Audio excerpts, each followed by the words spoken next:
Well, I know what they're going to do.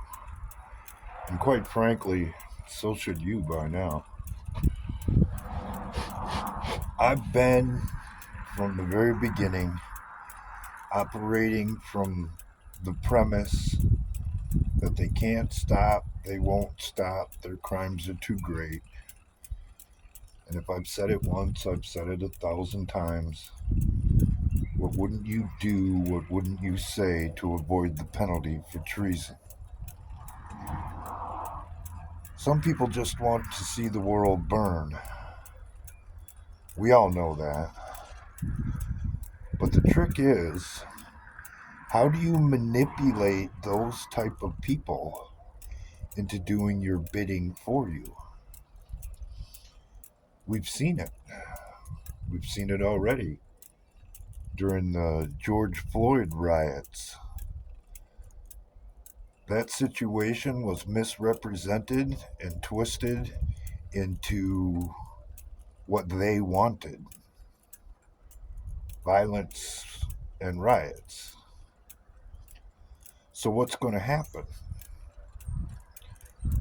Well, this current thing with Tesla is probably going to escalate. And when it does, eventually somebody's going to have to take some kind of action. And more than likely, there's going to be an injury or worse involved with it. And not unlike the George Floyd situation, it's going to be twisted all out of proportion so people get all up in their feelings and throw logic aside and start operating off of that premise. In other words, letting emotions dictate their actions. And when that happens, all hell is going to break loose. Because most people bought into the George Floyd thing, even to this day. Even though I came on YouTube and threw in my 2 cents and what I had seen personally on how when somebody doesn't want to go to jail in the neighborhood, they eat their stash, and more often than not, if they're not willing to admit to what they've done just because they don't want to go to jail, they're going to overdose and die.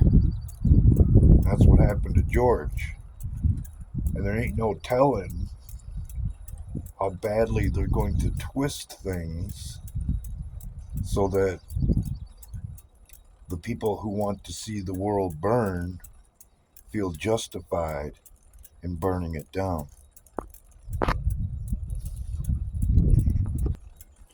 Personally, I hope it doesn't happen because it doesn't need to. The unfortunate part is you're not dealing with honorable people who are just going to throw up their hands and say, "Oh yeah, we lost. You caught us," and take their lumps as they come. That's not how this works, and that's not how this is going to work. Because not unlike George, they don't want to pay the consequences for the things that they've done. So they're going to do something crazy and do something stupid in order to try and avoid it. Our responsibility, I suppose, is being smart enough to see through it when it happens and not falling into the perceived narrative and reacting as adults instead of spoiled children who are merely responding to the stimulants provided.